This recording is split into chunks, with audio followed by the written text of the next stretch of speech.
Welcome, unrivaled agents and investors from across North America. Today is Thursday, July 22nd, 2021, and this is Mastermind Podcast number 337. You think we'll make it to 1,000? I haven't done the math, but I can't believe we've done 300 of them, guys. We appreciate each and every one of you that show up. We particularly appreciate those that actively participate. We do have 2 in the queue now. If you would like to actively participate, just hit *6 and then hit 1. Bruce, any updates before we get started? No. Other than your dog, the health of your dog. Yeah, other than the health.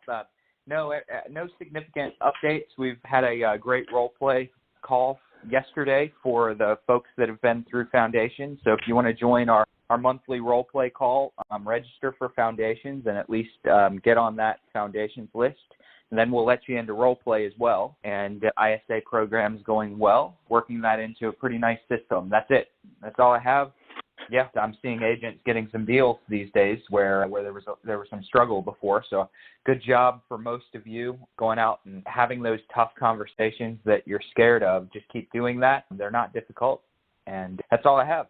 All right. And before we turn the recording on, Tim shared still working on Probate Cash and our other new program. And I won't give any details, but we have another one coming soon. So we're doing a program a week, and then it takes a few weeks to actually implement it. But we are getting close. Those of you that signed up as early adapters, you will have first shot once we get all the T's crossed and the I's dotted and everything ready to go. And hopefully that will be days or weeks and not months, but we're doing all we can to move forward with all of our new projects. So thanks to all of you that stepped up and were willing to be early adapters. We appreciate you.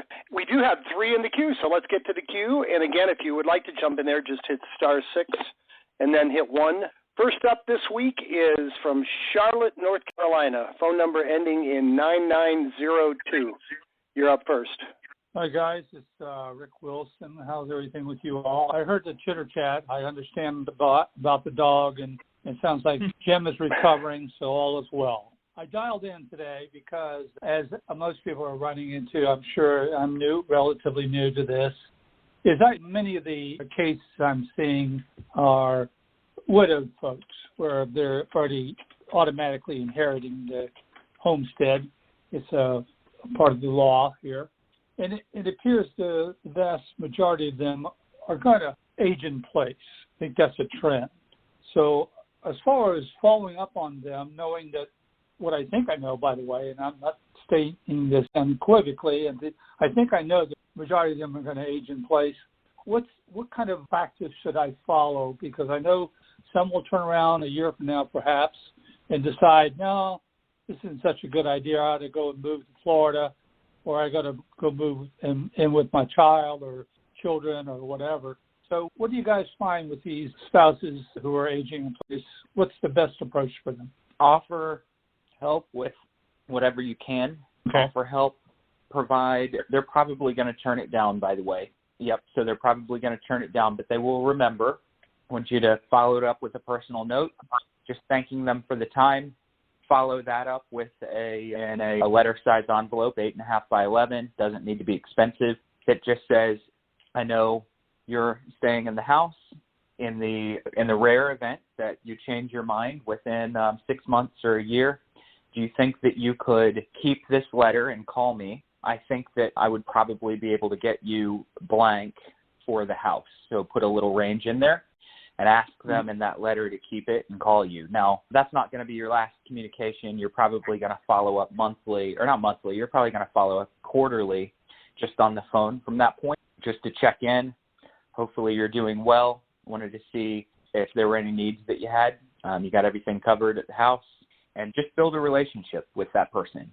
But I want them to have a note to remember you, and then within a few days or a week after that, have that letter that's asking them not to take your offer or the price range that you put in it, but to keep it in case they ever change their mind. And you'd be surprised the number of people, especially those that are aging in place, they'll put it in a drawer, they start thinking about selling, and they say, I've got a letter here from someone that wanted to buy the house or wanted to offer or wanted to list or something like that, and they'll pull it out and call you, especially if they remember you because you're following up with check-in periodically as well. Okay.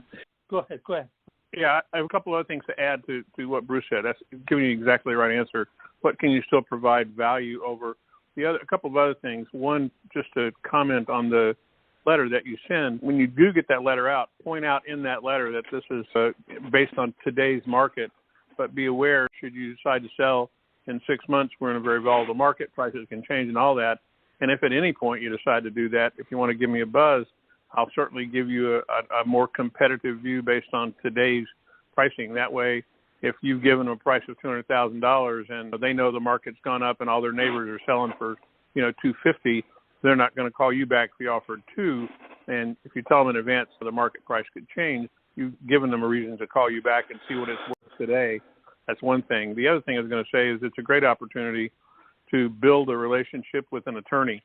And what I mean by that is that if you find that's going on, one of the questions you might ask, if you can get into a conversation and develop that relationship with the aging in place person, you can ask them if they've done what they needed to do to get their affairs in order and deal with their heirs and all that. And if you literally get to that level of conversation, it's a great opportunity to introduce them to an attorney that you've established a relationship with to help them do some future planning and financial planning and all of that. One last piece is also an opportunity for you to introduce them to a financial planning person, because it's also usually the case that they've come into some additional money at the time of that. If they inherit the house, they may have also inherited some finances that come with it. So it's all part of bringing the members of your team to bear on this, and anything that's on your team that you can deal with. If they need repairs or anything like that, there are a lot of things you can help with. So just offer help. You don't have to try to buy the house. They say they're aging in place. That's great. Let me help build a relationship. Make a friend. You'll make money when the time comes. Yep. And Rick, a real quick question for you. Are you working your sphere of influence now? I know you're relatively new in the business, but do you regularly contact everybody when, hey, just want to remind you, and I'm in real estate. How can I help you or anyone? Are you doing that now or not? I'm really, my energy is focusing on making the calls, okay, and right. Finding a lot of these folks. I can't call during the day. I have to either call at 8 o'clock in the morning before they go to work. I'm talking about the heirs. Or no, I know. I'm just asking an unrelated question. Do you regularly contact your sphere of influence and your past customers or not? No, they're in Florida. I see. Okay. Yeah, the reason I'm asking, I used to, if somebody told me I might do something in a year, I'd call them in 6 months, and I very often found out they had done something 3 months ago. So I learned not to believe the timeline that people gave me, and I got in the habit of I would call all of my past clients in my sphere once a month, even if it was just a quick voicemail to just stay top of mind. And after a while, somebody it reminds me a little bit of Roger Lacey. He gets 30 leads in his market. He's done phenomenally well. That everybody he meets in a probate transaction, the inspection company, the mortgage broker, the title company, the guy who cuts the grass, he just adds them all to his sphere. So I think he told us one time that his average probate transaction, he adds 7 to 10 people to his sphere of influence. And he just they used to call it farming, but it's not geographical farming, it's sphere of influence farming. Somebody like that, you might want to put some kind of an automated system in place, whether it's sending a letter or just a quick phone call and leave a voicemail, and just stay top of mind with somebody like that. You never know.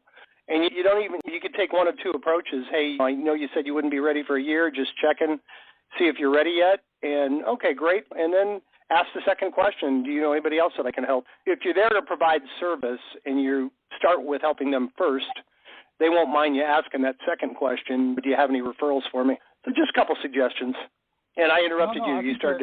You had a follow-up.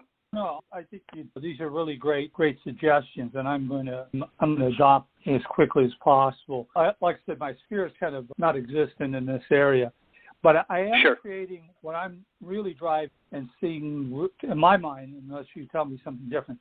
I need to really spend a considerable amount of time developing relationships with the attorneys, and I am finding that I'm getting appointments with attorneys. I'm going in there and telling them what we're doing differently, the full concierge service approach, service before the sale, and so forth. And they really appreciate it because they all know realtors. In fact, one complains is, I know too many of them, and many of them I don't like. I said, we're going to change that. So He was very good. I see a great opportunity with the attorneys. Excellent. Good job. All right. Well, All right, sir. Well, as always, we appreciate your participation. We do have 2 more in the queue, guys. We have plenty of room for more. As I often say, just hit *6 and then hit 1. In the meantime, next up is phone number ending in 5908. Hey, this is Deb Coons from the Raleigh area. I just had a quick question. I spoke to a woman who was mentioning that she said she had to sell the house within a certain period of time because it was stated in the will. I don't think it was stated in the will about a certain period of time, but she was just saying that in the will her mother had specified that the house was to be sold. So I didn't know if that was actually a real thing, that there is a time frame on it. She was even under the impression that she had to go to the court and get some kind of extension on the time because her brother was living in the house and all of the siblings were in agreement to give him some more time. But I didn't know if that just because it says in the will that the house is to be sold. Is there a time frame attached to that if it's not specified? Bruce, have you ever heard of that before? Yeah. Jim, I'm curious as to your answer. This question sounds awfully familiar. I think for some reason Deb and I have probably talked before. My initial answer was flippant. It sounds like a realtor's performance clause. I'll list with you, but you got to have it sold in so many days because the will says. I guess you can put anything that's legal in a. I can't imagine what the penalty would be though for failure to perform. I imagine that. Are you trying to list it or are you trying to buy it, Deb, or either? Either, yeah. Okay. I was just more curious because I like to have the information right because the woman's telling me, she's saying we have to sell it within a certain period of time. And I'm just like, oh, okay. But I really didn't know if that was true or not. Yeah, I can't imagine that there'd be any liability, but I would think they'd have to they would be obligated, or the executor would be obligated to at least attempt to sell it in that period of time. Now, if it doesn't sell, I can't imagine, like you said, maybe you got to go back and get approval. I've never heard of that before. Bruce, you said it sounds familiar. Have you dealt with it or no?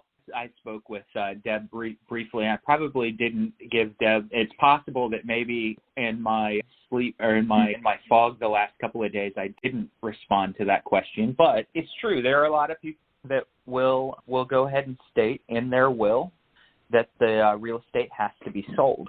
And sometimes they put a deadline in it. Sometimes they don't. In most cases, if it's a properly written and executed will, then it will have a deadline in it. And a lot of times it won't state what happens if it doesn't sell, if they tried but it doesn't. So this is not probate related, but one of the wildest instances that I ever saw was a divorce decree. And in the divorce decree, the court dictated or decreed the house was to be sold. And so the family split up, and there was a deadline for selling the house. The problem is we were in a down market, and the house was not worth what they owed on the mortgage, so we had to short sell the property. And as Jim and Pam know, short sales don't happen overnight. So while we were in the short sale processing period, we had a buyer. It was less than what was owed on the property. While we were in the middle of processing that payment, their deadline for selling passed. And the judge said to the husband, he said, "Why haven't you sold this house yet?" And the husband said, "I have a buyer. We're not closed yet, but I have a buyer." And the judge said, "No, you had to have had it closed by now." And the seller said, I have to short sell. And the judge said, "I don't know what a short sale is." He ordered the husband to go to jail for contempt of court for 30 days for not selling the house. So husband's sitting in jail for 30 days. He loses his job because he's in jail. He gets out of jail. He goes back to court. House is still in short sale, still waiting on approval. Goes back to court, and the judge says, "Why haven't you paid your child support?" And he says, "Because I've been in jail for the last 30 days and I lost my job." Judge holds him in contempt of court again, puts him back in jail for another 30 days.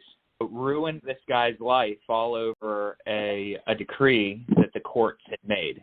Now, that's not going to happen in a case like this, but there are all kinds of things that certain legal documents might dictate or stipulate. And for the most part, as long as you have a reasonable judge or a reasonable magistrate in North Carolina, then most of them are going to honor the honest effort that someone is making. But typically there's going to be a deadline. Deb, I know you don't know if there's a deadline. I bet that there would be a deadline, and that would be an instance where I would just say, hey, do you mind if I take a look at that will? I can't really give you advice until I see exactly what it says that you need to do. Can I get a copy of that? And get them to provide a copy, because that'll tell you exactly what you need to do and what they need to do, and tell you how to help. Here's another real important issue there as well, and that is that if there is a time on the sale, in other words, let's just say that you looked at this and the date says September 30th, and you're sitting there as an investor and looking at it, it's important that for you to make a legitimate offer on the property. Here's why. And take the exact circumstance that we just got through talking about. If you're in court and the house hasn't been sold, one of the questions the judge, and I've seen this before as well, the judge is going to ask is, have you received any offers on the property? Yes, Your Honor, we have. We received an offer for X. Sell the house. That's what the will says. And the judge can force the sale if they've got an offer. I've seen that happen before. More importantly, it's a place to start the dialogue. But if you are an investor and you run into that, get an offer on the table. Get a written offer on the table that you'd be willing to back up, and then ask them for the ability to go through the, you can do it without looking. Go lowball the offer to start with just to get on the table, not with the intent of buying it and be a predator, but force them, not force, but get the opportunity to go take a look, and then make a firm, legitimate offer on it that you really would be willing to go deal with. Now you've gotten through the door, and you can help them with that offer based on that timeline. But that's a great opportunity and kind of a cake waiting to be sliced. Make sure you get an offer on the table. Gotcha. So if the will doesn't have a deadline, though, is there like a state mandated or whatever, some kind of a rule that... The problem with it, not a problem, but the issue is that if you've got a circumstance like that, usually it's a time is of the essence, move as quickly as you can, which basically in the real estate would be get it listed, get it on the market, and don't be in an unreasonable position. It will be forced by the other heirs if there's more than one heir, and it's required to get sold. One or more of the heirs is likely to force the transaction, and oftentimes it's to make sure that whoever's living in the house doesn't stay in the house, and they want to get the house sold. So anything you can do to help that along, the court's going to move it along, and the relatives, if there's more than one, generally will be the driving factor in getting it done. And again, the same thing is there. As long as you represent a viable alternative to doing it and put an offer down, or if you're a realtor and you decide to, really push hard to get that listing, just lay the offer out there, getting it done, and step up and make it happen. I'd also take what Bruce said. Make sure you get to either look at the will or have them read that part of the will to you, and you can tell if they're legitimately reading it. But you need to know what it says, what the verbiage says. Gotcha. And they won't think it's too personal. And then the other question I was going to have is, wouldn't it also be in public records? If they're in probate, would the will be in the public records somewhere? Depends. Depends on where you are, who you are, and what your right to get it is. Yep. I haven't found that I can see that in North Carolina, Deb. It could be county specific, it could be clerk specific, but I haven't found that I can get that. Here's the ultimate thing. So you asked if it was too personal. So Deb, if I said, hey, Deb, I know this might be personal, but how much do you want to make per year in real estate? Is that too personal? You're probably going to say, yeah, that's a little bit too personal. I'm not comfortable sharing that. But if I said, Deb, what are your annual goals for real estate sales? You'd spit it right out. So the way that you phrase that and the confidence that you use, that you have when you ask the question, will dictate what they do. So if you think it's too personal, they're going to feel like it's too personal because it's going to come across in your tonality. If, hey, this is something that I ask for every day to help you better, I think I need to see a copy of the will. Is there a way that I can see that? Can you send me a copy, or could maybe we... Gotcha. Okay. Sounds good. Thank you. Remember, you're building a relationship, and that's the most important thing about all this is you're building a relationship that's going to be built to last, and the closer you make that relationship, the less you got to worry about what you're asking. If they're convinced that you're there to help them, they'll tell you anything that you want to know. Anything having to do with that, they'll probably tell you more than you want to know. But if you get that relation started and you show that you are demonstrating value and you're not out looking to rip them off and you really are there to help, they're going to trust you and they're going to help. You sound great on the phone. You're going to do well when you do that. You sound friendly. That's good. And Deb, we've talked on these calls sometimes, find people's pain points. I'm sure you don't want to say to them, hey, sign the contract or you're going to jail, but that's about the most extreme pain point I've heard. But if you are aware what the will says, like Bruce just said, it's all how you phrase it.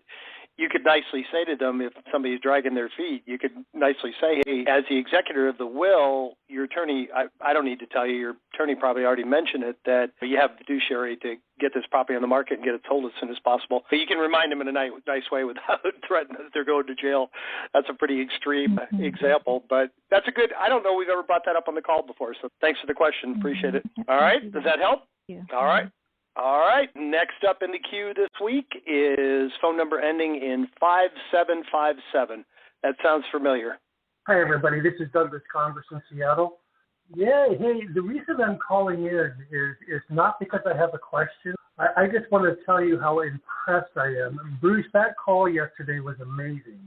And to anybody who hasn't been on it, I highly recommend it. Bruce knows so much about sales, and you're tying so many concepts together, including NLP, which is so sophisticated, and I learned so much. Thank you. Thanks, Douglas. Appreciate it, man. And for everybody on the call, we pay Douglas a really high salary to call in and brag about the training. I thought that was, isn't that your Uncle Doug? I thought that's your Uncle Doug, isn't it? Yeah. We thank you, sir, and as a subscriber, keep coming back. You're welcome to keep taking it. I'm going to start coaching with you guys.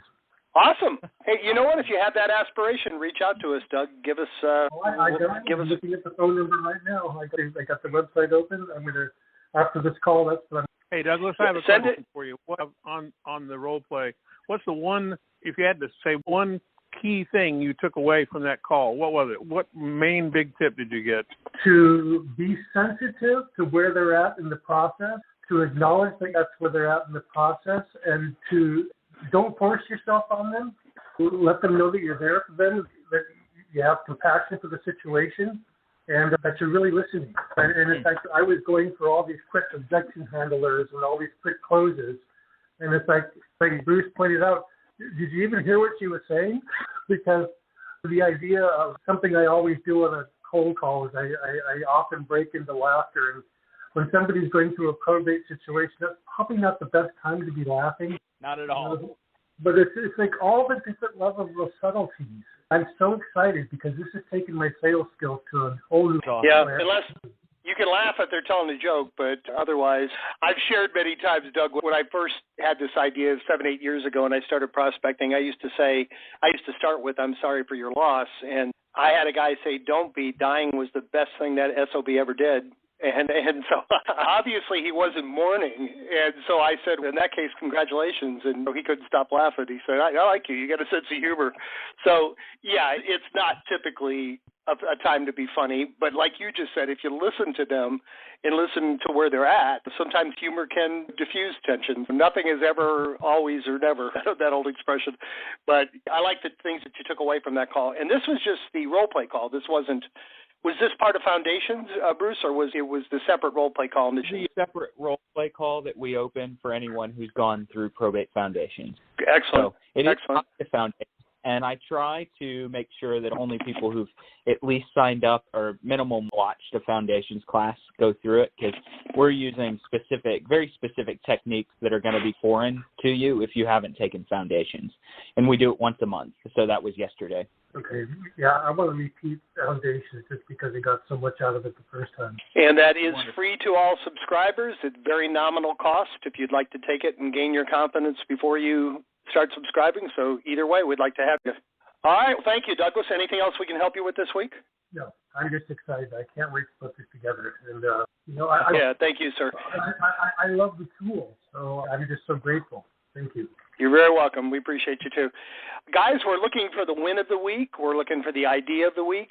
Next up in the queue is phone number ending in 5575. Hey, can you guys hear me? We sure can. Yeah, I'm out in the country, so I have pretty bad service. My question, I have a couple questions, but I'll get to the most pressing one. I do home health physical therapy, and I work with a lot of elderly folks, several of which are interested in selling their properties. And I actually have some pamphlets that are being printed out by you guys now, the trifold brochures. And I'm trying to figure out how I can, now these trifolds, they have on them, obviously.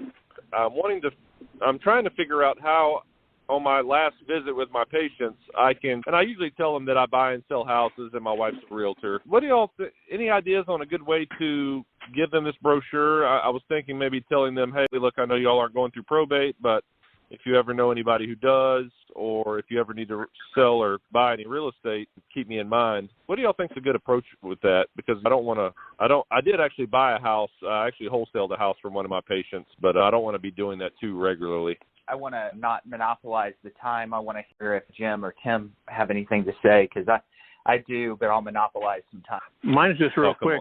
Yeah, my response is that's really quick.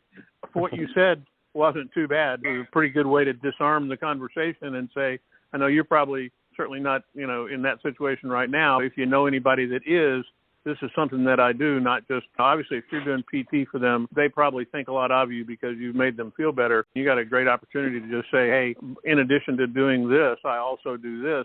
I've got this brochure made, and this kind of focuses on probate because I specialize in working on people that do that. But if you or anybody who's interested, if you could let them know, here's a brochure for what I do, you've already disarmed it. You've already got them on your side.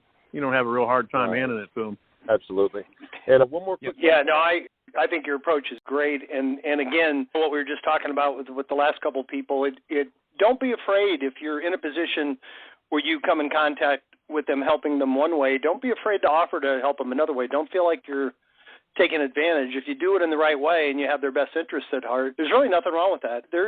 I've seen school teachers that do business with listed sell property to their class. One of my oldest kids is a manager at Costco. He only does maybe a dozen deals a year, but they're all with Costco employees. They all know, go see Todd if you want to buy or sell your house. So there's nothing wrong with that. I think use your relationship to leverage people, and if you do it in a way that you have the intent of helping them, I think that's great. Okay, Bruce? Thank you so much. And one other quick question, guys. I want to hear.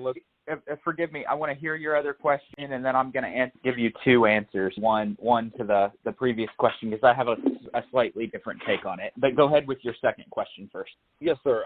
I signed up with David Pinnell with his marketing course, and I do not have Sierra, which he recommends. My wife actually has KV Core because she's with EXP, and I think KV Core, their CRM, has a pretty good follow-up system at CRM. But we're using batch leads and batch dialer, which is a little bit buggy.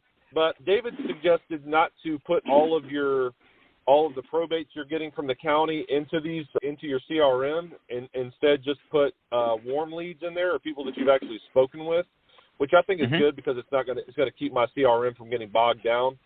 But I guess the question is, when I'm going through these leads with the dial, I'm having trouble keeping track. I feel like if I go through one by one and use the predictive dial or the single line dialer, I feel like it's going to be really slow. But then I can also look at the phone numbers that I'm getting and say, okay, this number's disconnected. I can be a little bit more meticulous with my bookkeeping or my attention to detail on these leads versus a 3-line dialer where I'm probably going to speak to more sellers or administrators, but I don't know if I'm going to have issue with the bogus phone numbers, or it's going to be a little bit easier to overlook them because I'm only going to be getting connected to one person, and many of the calls aren't going to go through, and that whole issue. So what do y'all suggest with that as far as the dial versus a CRM, putting the warm leads or all the leads?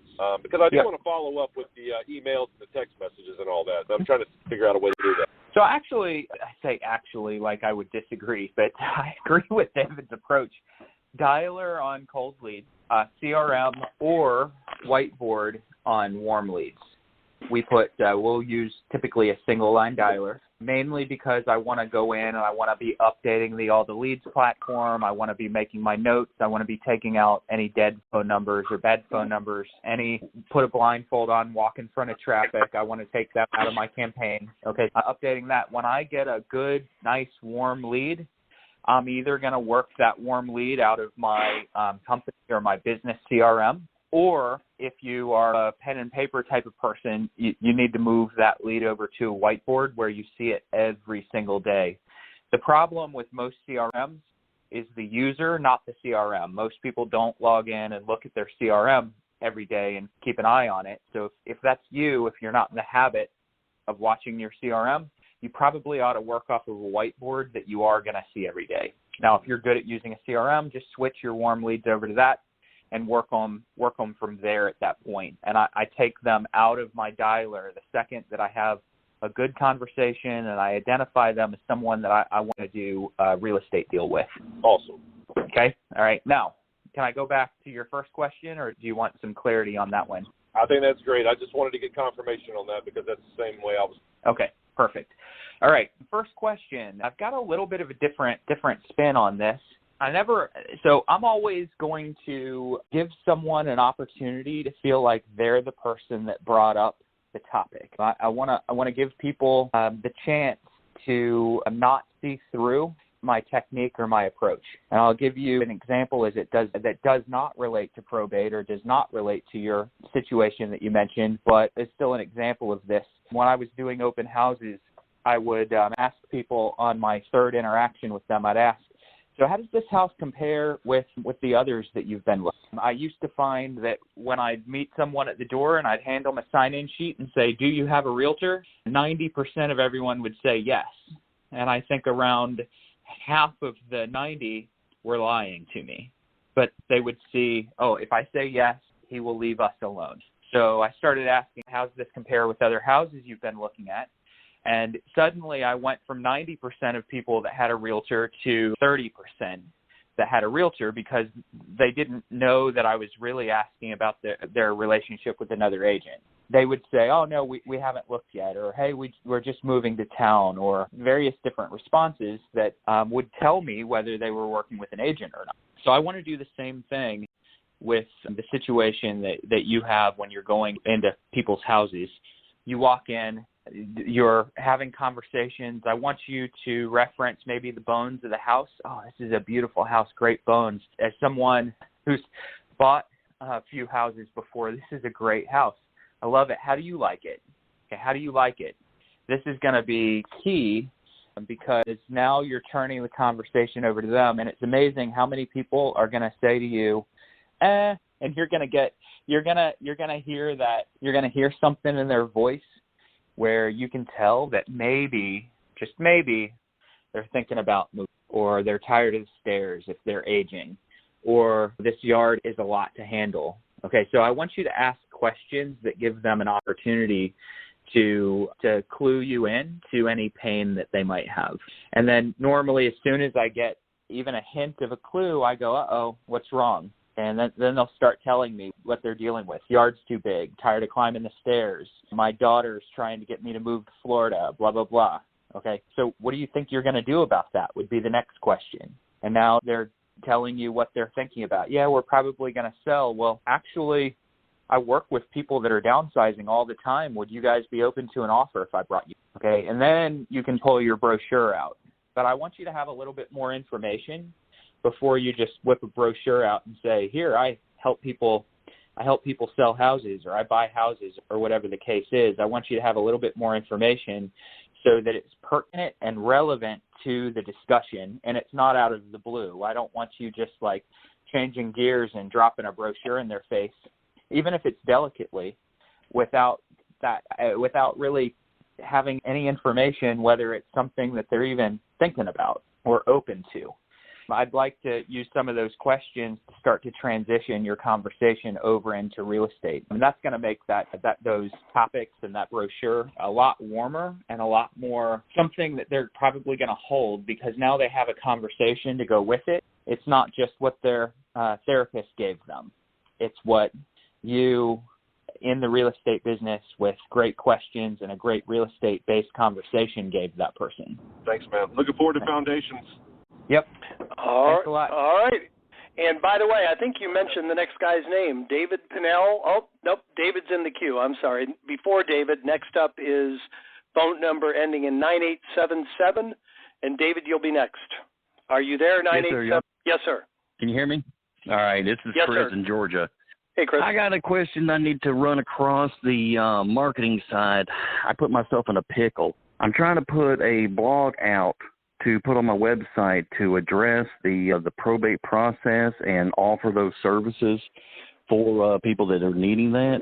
And in the process, I interviewed a couple of our local probate attorneys to get more information on it. when I sent the final review, the first draft to the attorneys, both of them pretty much told me, this is completely wrong. We don't want to have anything to do with you. Don't contact us again.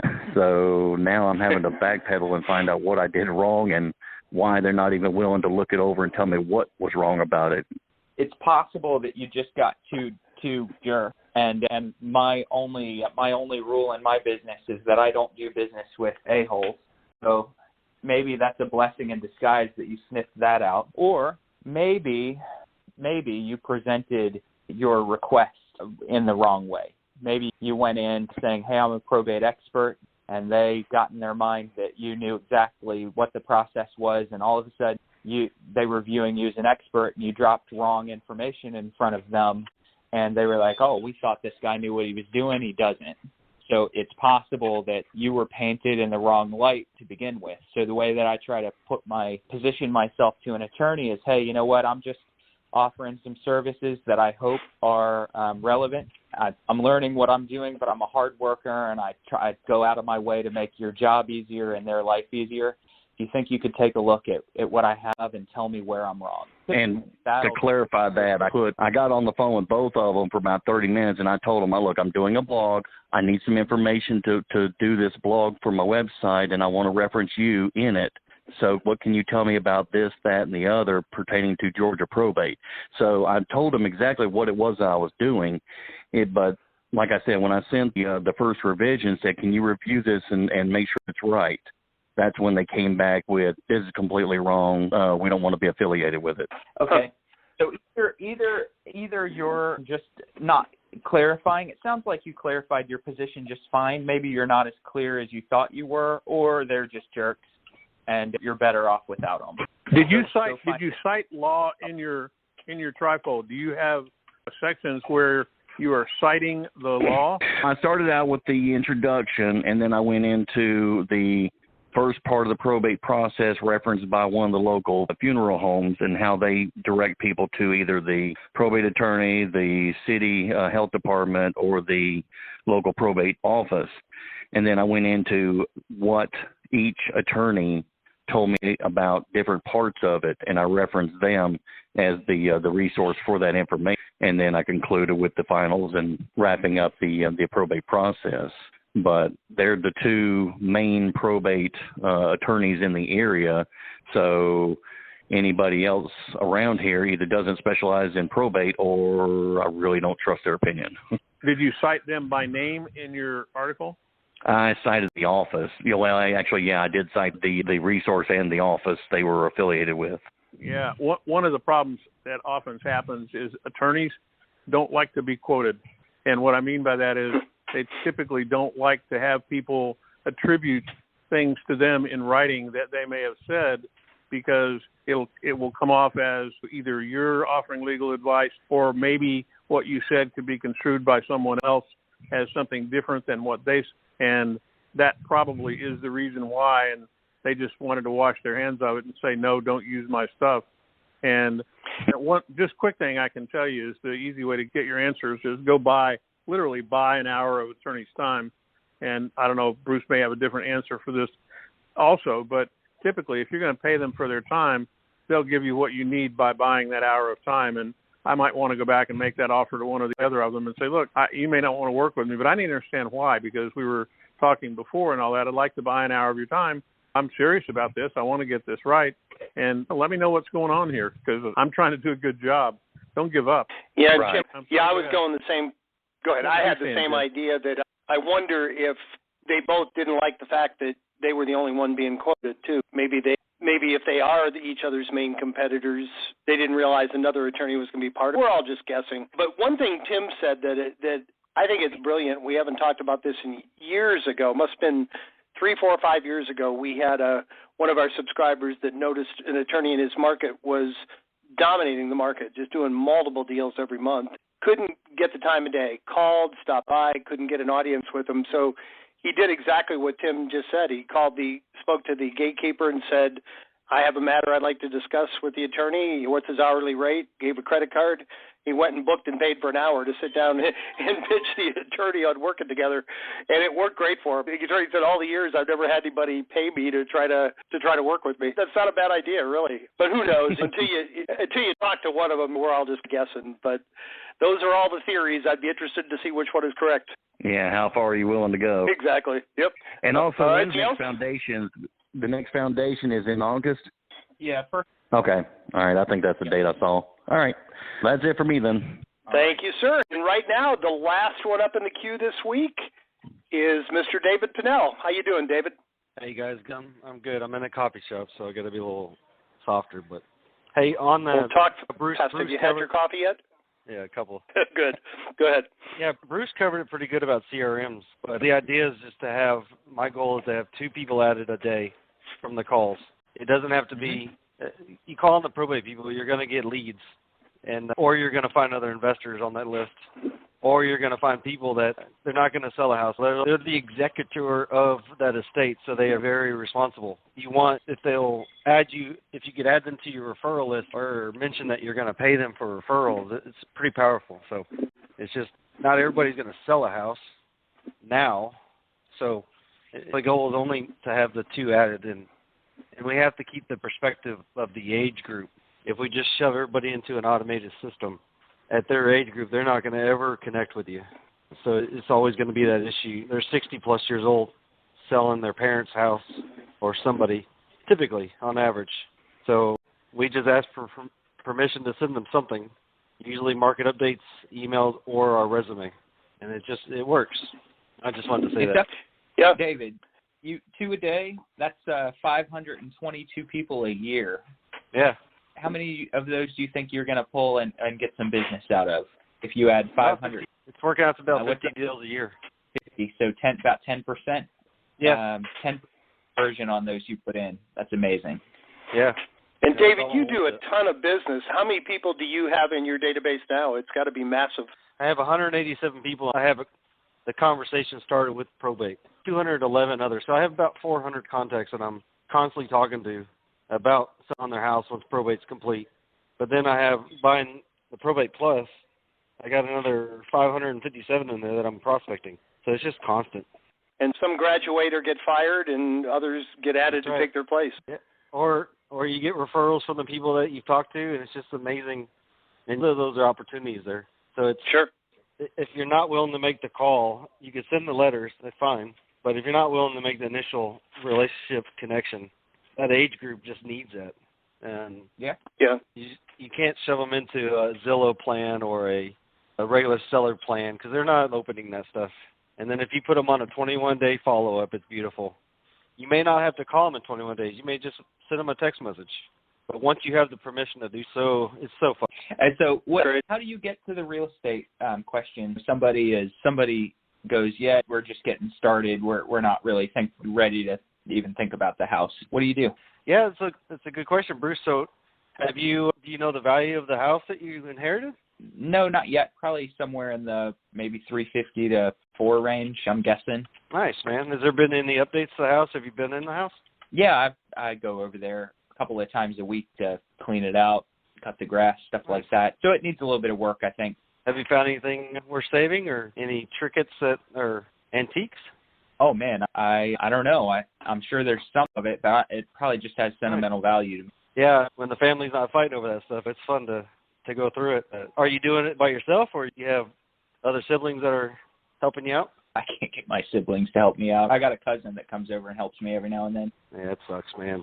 If you need any help, we have a team. I have a guy that I work with all the time to help you go through some stuff and help you organize it. So if you need something like that. Okay. What's your plan when you get everything done and situated and get through the courts? Probably, I'm gonna guess we're probably gonna sell it. Hadn't really talked about that yet, though. Yeah, a lot of people don't. Hopefully, you said you're going there quite often, so at least you're looking at it. Have you got insurance protected for being vacant? We got insurance. Is that what you're talking about? Yeah, they recommend you have insurance on the property on these things when they're vacant. So just in case there's a fire or some kind of damage to it, a burglary. I hate to mention that stuff. It's negative, but yeah, we have just something to look out for. Okay, good. What's where are you guys at in the process with the courts? I don't know. I got to talk to my attorney. I hadn't talked to him for a little bit. I think it's moving along okay. That's good. You just started, or you feel like you've done some paperwork for the attorney, or have you accomplished some of the lists that he wants, the inventory and stuff? We've filled out some paperwork, but I don't know what list. Yeah, sometimes they do inventory of what's in the house, the furniture, vehicles, or assets. It just gives you an idea of what they need to sell in the process, in the probate process. Something like that. I just get an idea of where you're at. So if you haven't talked to the attorney in a while, maybe they're working for you, maybe they're not. But I run into a lot of times they're not doing much for you. Oh, okay. What do I do if they're not? I would switch attorneys, but I'd definitely call them and ask them if they got everything that you need to handle the process. At least see when you're going to be able to sell the property, if that's what your goal is, or to take ownership of it. I'd definitely follow up with them and see what they're doing. Okay. Yeah, I can do that. So you have a timeline, because we're here to help you. I have a whole team. I have attorneys. I have insurance guys, everything that you need to help you along. So if they're not doing anything, I'd love to step in and help you. But ultimately, I'd love to be your realtor, interview for the job, or something like that in the future if you need that. So just continuing building the rapport with you. If you had a timeline off role play, I'm just trying to establish timeline, siblings, what's in the house, where you're at, and then I'm going to say, hey, share with the market updates and emails, and I'm going to send you my resume so you have a face to the name when I follow up with David, we're almost up to the top of the hour. If you don't mind me sharing an observation, I want to ask you a question, if I may. And I learned from Bruce earlier, I shouldn't ask you how much money you're going to make this year. So I'll say, David, how many transactions are you going to close this year? Or how many did you close last year? Just ballpark. They're getting to be better deals because they're all investment stuff. So my goal used to be, in 2019, we did 121 deals. This year, I'll probably do a little over 50. I'm not in the race anymore to get as many. I'm in the race to leverage the transaction. Yeah, quality rather than quantity. The reason I ask is because as a third party listening to that, I find that so many agents try to sound like too professional. They try to sound like the radio disc jockey who's polished and professional and giving a presentation. Man, you just sounded like the good old boy next door who was having a conversation with a friend, and you ask dozens of questions. People underestimate the power of a question. With questions, you can lead somebody to the conclusion that you want them to reach, but who are they going to believe? Something they tell themselves or something you tell them? So it's just a masterful job, and I just wanted people to know the production you're doing, and I can see why. It comes across as very non-threatening and very helpful. So great job. And it's just conversation. It just goes down to, you got to, when I hire people to make these calls, I listen to the recordings, and I'm like, you're asking the next question, but you're not listening to what they just said. So it's not about affirming what they said. It's not about, a lot of your coaches will say you got to repeat what they said or affirm it, but it's about asking another question on top of that question that they answered, and it just furthers and gets more in depth. Bruce is good, and I'm fairly good, but I was asking questions, but I couldn't really get anywhere. But my next step would have been to get an email. And then I'd say, hey, can I just follow up with you in the next 21 days, 30 days? Because it doesn't seem like they're in a big rush to go anywhere. So that excites me, because then I have another contact. And then as I build up that relationship over 4 months, I'm going to get that deal. Yeah. Great job, buddy. We're out of time, but a great way to close the call. I think you probably inspired a lot of people on this call, and I know we all learned a lot from you, so we always appreciate you, man. Come back every week and share. All right, make the calls. Yes, thank you, sir. If you're not going to make them, if you're not, get an ISA to make them for you. But either way, don't just depend on the mail. Like you said, mail is great, but it just sets them up. You got to get on the phone and close them. So, guys, I want to thank each and every one of you for being here. I want to particularly thank everybody who actively participated, and I want to challenge all of you. Had some great nuggets, some great things we learned, especially towards the end of the call. Take one thing that inspired you on this call, go out and put it into practice, and please come back next Thursday and share your results with the group. Have a great week, everybody. Talk to you same time next week.